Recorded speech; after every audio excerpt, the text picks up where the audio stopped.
Hello and welcome to the download. I'm your host, Dave Richardson, and it is a legitimate Stu's Days. You know that we had an imposter Stu in last week, Stu. Yep. Well, it happens. It happens. Yeah. So somebody who's doing portfolios and stuff like that, but not the real Stu. You're back in the flesh here in our exciting Stu Kedwell studios. Yeah. Well, you have to be careful too. I did my first AI video. Ooh. On the Sora app, which is from OpenAI. Yeah. And I took a picture of myself and then I said, put me in a Ferrari. And it had me sitting in front of a Ferrari driving along, and my voice was kind of high pitched like the Ferrari engine a little bit. That was one thing that was off, but a 10-second video of me driving a Ferrari around having a good time. And that's as close as I will likely ever be to driving a Ferrari. So, but Stu's Days is legit. This is the real us. I know that. And I thought you had 4 or 5 Ferraris at home. That's just not the case. Not the case. No, we're still looking for ways to monetize this podcast, and we're failing in many ways. Although, Stu, look at this. Look at the new. We've got this new studio. Look what I can do. I can move around. Ooh, this is like a real podcast now, which is pretty cool. But anyway, Stu, you talk about AI, and I guess that's one of the things we wanted to talk about today. Yeah, right. Is that we just continue to see just incredible enthusiasm and then stock performance out of all these different AI names. And, we look at, all the things that are driving this market. And we've talked about a lot of them. And again, go back and listen to Stu's on pretty much every week, except when we get an imposter sneaking in like last week. So go down, subscribe, and watch for us on YouTube, because now we actually look pretty good on YouTube now. So subscribe, give us thumbs up, and make some comments. We'd love that. But Stu, the thing that has a lot of people focused on right now is the Federal Reserve, which later this week is going to make an announcement on rates. I think it's anticipated we'll see a 25 basis point cut. But one of the things we've been talking about over a number of months now is the idea of the steepening of the yield curve. So in other words, short-term yields falling as longer-term yields rise, which creates a steeper. So if you think of the yield curve, maybe I can just draw a picture here, and since we're on YouTube now, right? So you got the short-term over here, you've got the long-term, right? And long-term rates go up, short-term rates go down. That's actually steeper, that line between my 2 fingers there. And that is good for some stocks. It's bad for other stocks. It's good for some parts of the market, bad for some parts of the market. And when the Fed lowered rates for the first time in this loosening cycle last September, something happened in the bond market, and it's different this time, and it's something that you wanted to highlight. Yeah. So last year on the interest rate cut, the 10-year bond actually backed up by about 0.5%. So the yield curve became quite a bit steeper. And whether or not that was the bond market's way of saying we're not sure if this monetary stimulus is necessary, whether or not it's the same time as large fiscal deficits, or we're a little bit worried still about inflation.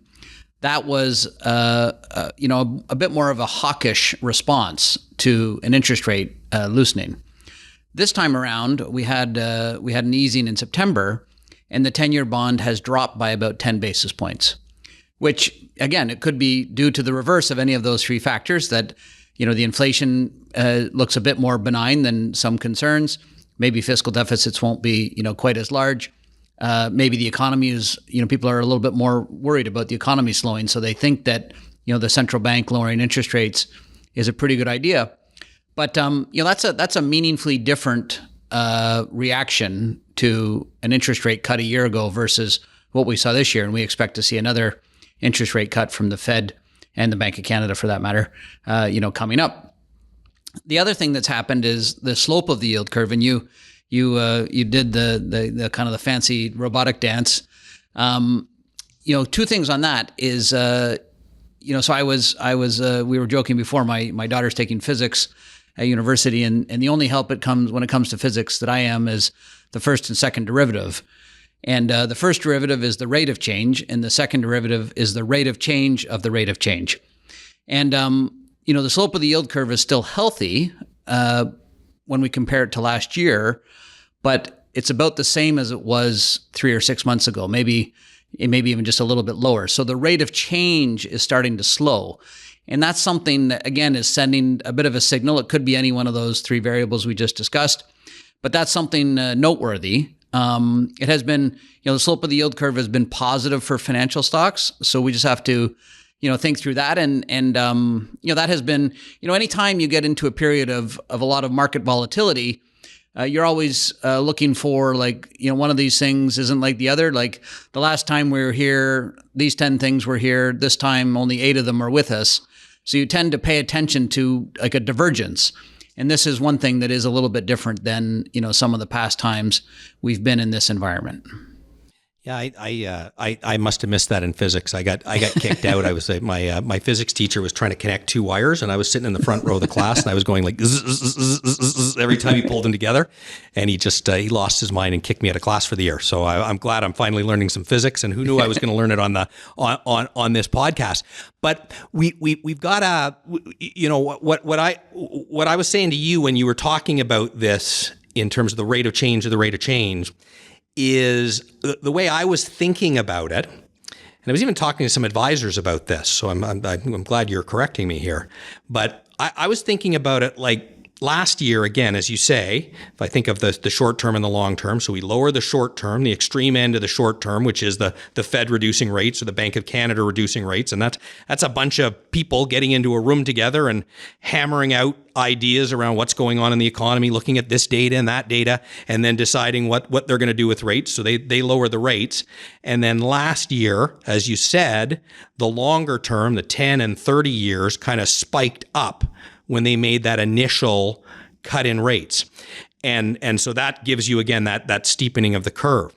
I was thinking, though, that it's still a steepening when, okay, so my 10-year rate is held kind of steady around 4, a little bit below 4, but the Fed has now, lowered rates. They're going to lower it again. So that still, to me, creates more steepening, but the long end is fixed and the short term is the only one moving. And you're saying that in your second derivative of the second derivative, that's it is different. Yeah, because it's a function of 2 interest rates. So, to your point, like earlier in the year, maybe you had the Fed lowering interest rates, but the 10-year was actually rising a bit. So one minus the other was, call it 100 basis points, or whatever it might have been. And now that 100 is slightly smaller. So even though it's a healthy slope in absolute terms, it's not quite as robust as it was, 3 or 4 months ago. So, a lot of times people focus on the absolute level of interest rates, the absolute level of short-term interest rates, or the absolute level of longer-term interest rates. One minus the other sends a powerful signal about, some things in the economy. So, we tend to look at, it's just another variable that we look at. Like if you thought about, this kind of big dashboard for someone doing asset allocation, they have, they have momentum, they have valuation, they have short-term interest rates, long-term interest rates, slope of the yield curve, credit spreads, high yield credit spreads. You have all of these, things on your dashboard that you're thinking about as you're moving, certain things around an asset mix. But if you had like the yield curve losing slope, you might worry about credit spreads because, and then you'd have to sit there and say, is the yield curve losing slope because inflation expectations are coming down, because fiscal deficits aren't quite the worry, or is the economy slowing? Like there's a lot of, things that come into play inside of these variables.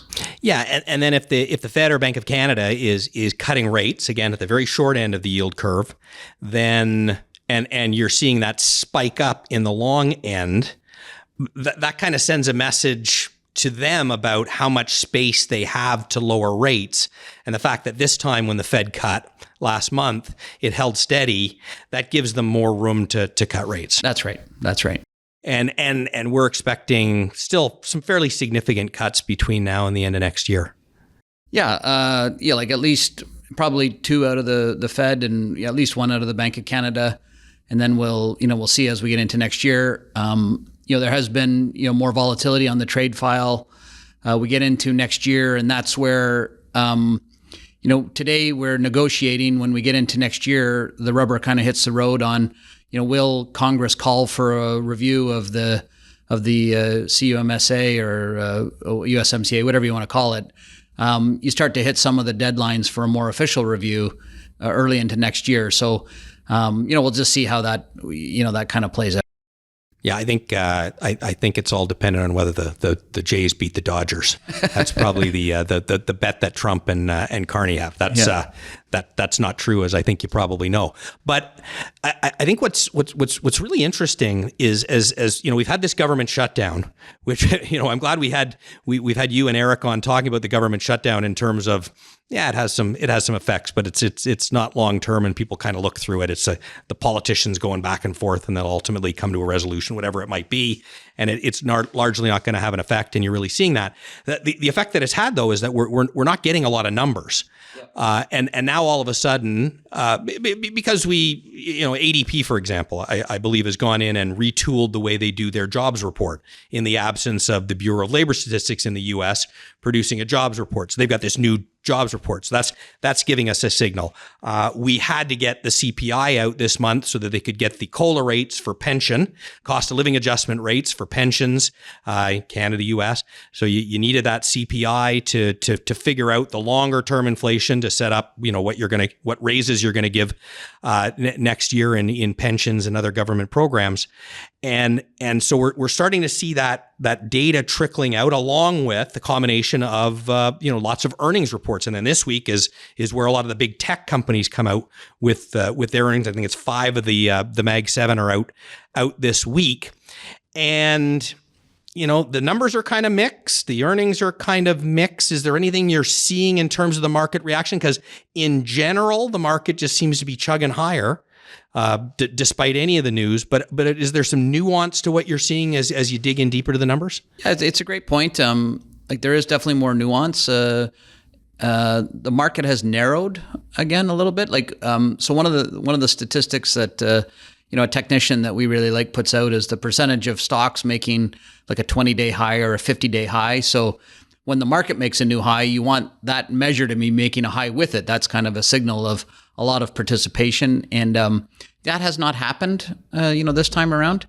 When it comes to earnings, the earnings have been pretty good. They were strong in the financial sector, which was largely expected. The one thing that was pointed out in a piece of research was if you beat expectations, the reward is not quite as good as it has been. And if you miss expectations, the punishment has been more severe than it has been in the past, which is also, again, the stock market's way of saying, well, it's good news, but we kind of knew that. So it wasn't incrementally good. And on bad news, if you think things are getting better, then you tend to buy the bad news versus the environment we're in right now where people are a little bit more worried about, some things slowing. Bad news tends to get a bit more punished, in that environment as well. So we are seeing that. The area that has, their global markets have been, still pretty good, where there's some more fiscal stimulus coming in pockets of Europe and things like that. And then in the United States, it has been, back to kind of like AI driven, data center build out driven, enthusiasm. And these some of the semiconductor stocks, some of the power stocks.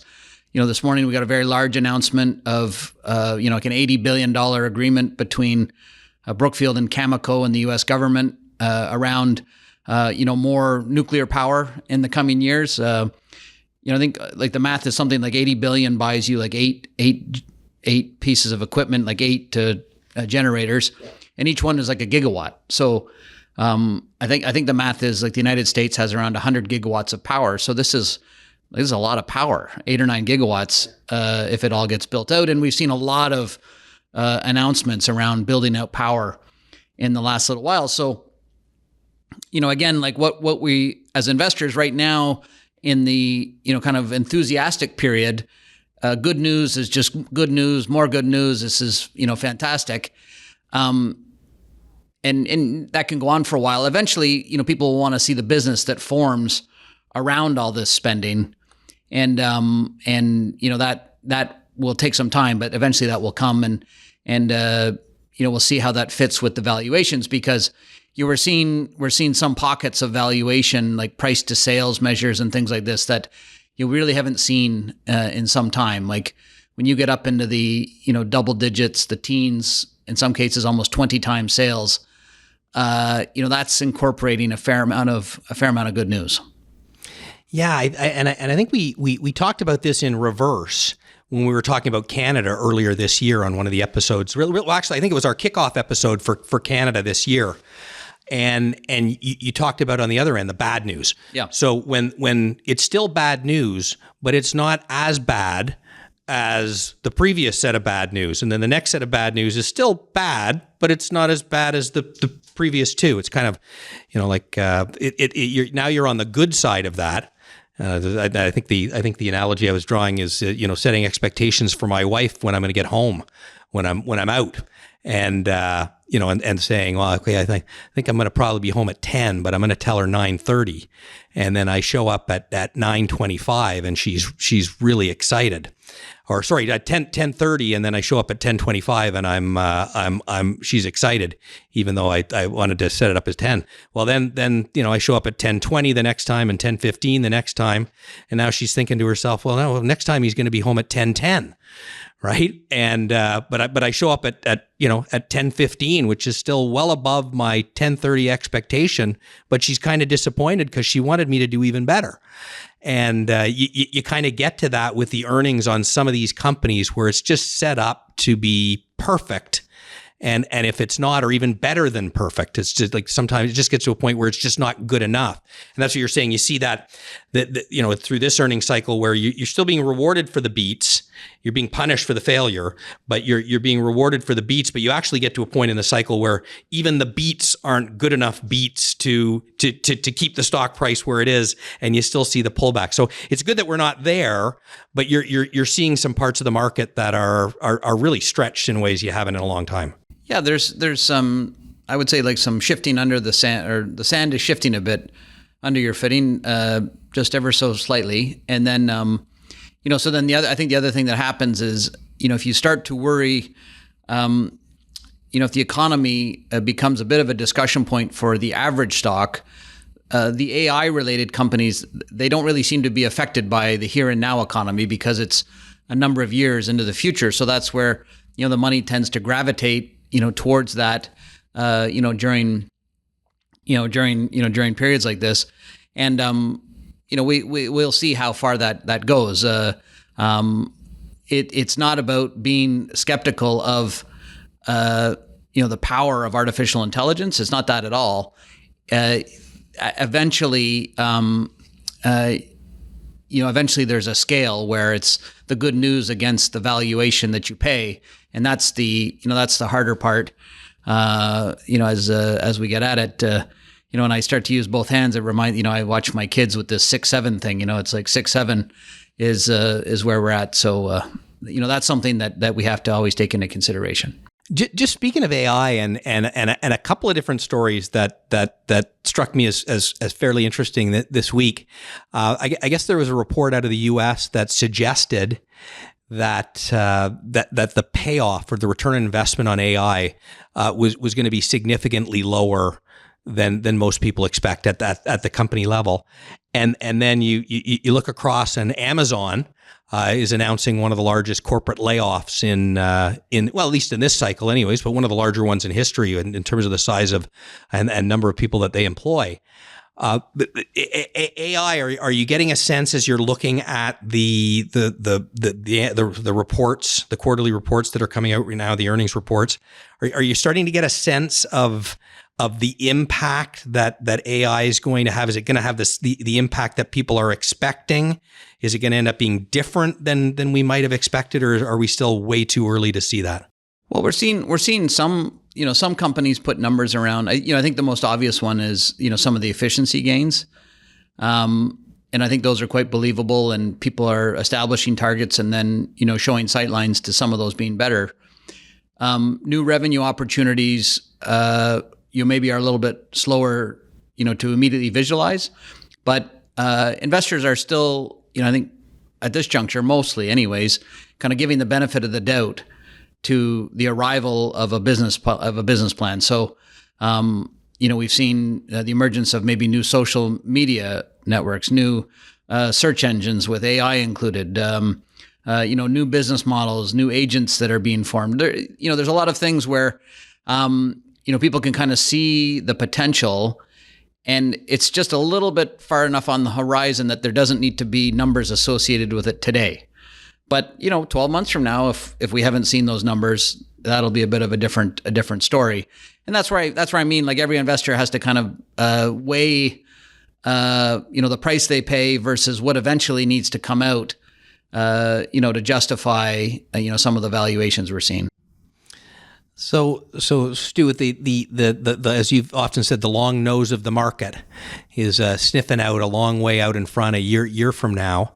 So again, all-time highs. We've talked about this. The lower interest rates at the short end, anyways, and seems like it's pretty anchored at the long end, and that should drive economic growth. And inflation is a little bit higher than we'd like, but it seems to be at least sticking in around the same area, and may end up going lower.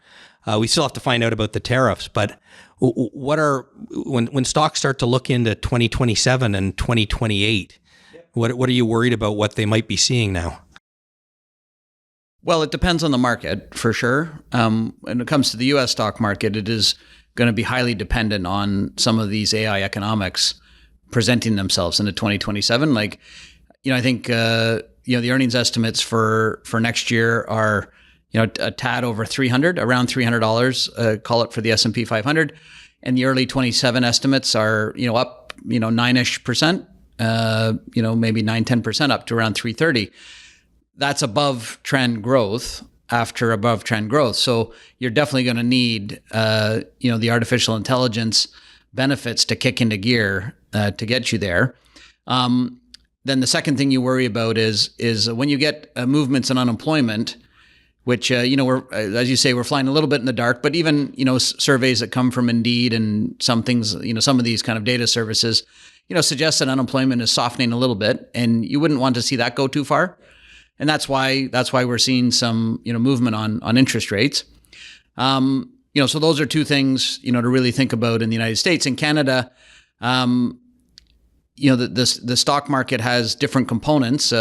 We've seen a big move upwards in the price of gold, and a corrective, kind of a quick kind of corrective type activity. Both are unfortunately normal, during, a kind of a bull market. We've seen improvement in the banks. We kind of have to go through sector by sector. And when you get to some of the foreign markets, it's the same. I think the couple of things as we think out as well is the U.S. dollar, will it weaken is one thing. It's not likely to strengthen to the degree it is. So that provides maybe a bit of a less of a headwind for some of the foreign markets, and you're getting better valuations. And then, I mentioned it earlier, but we're seeing, signs of higher fiscal spending on a relative basis outside of, maybe outside of the United States, where it's been very large. So again, that rate of change, the rate of change of fiscal spending outside of the United States might be a little bit higher. Yeah, it seems like these have been the same kind of themes we've had now for several months. Or actually even a couple of years, particularly around U.S. dollar, and then what that does for foreign markets, valuations in the U.S. and certain parts of the U.S. versus other parts of the U.S. and the rest of the world. That it just keeps carrying on. But then, hey, for people who have stayed invested, and we talk about that, we've got I think and I hope that most of the people who are listening to this podcast on a regular basis are staying invested. And if they're adding new money, they're because we're at an all-time high. There's an approach they may want to use. I don't know what. I've forgotten, because I don't think we've talked about it for a couple of podcasts. Well, dollar cost averaging has been a great tool. When you get into a market that's been strong, you could say, well, I should have just invested, but still, dollar cost averaging gave you the template and may have given you the ability or the courage to do something along the way. And, you've still got lots left if we hit some bumpy times as well. The one thing we know for sure as investors is that we will see good times and we will see bumpy times. So it's better just to be upfront about that. and dollar cost averaging just a great way to kind of deal with both environments. And I wanted to make sure we got that in before Halloween, because the kid's going to go out, they're going to collect that candy, and the temptation is to eat it all at once.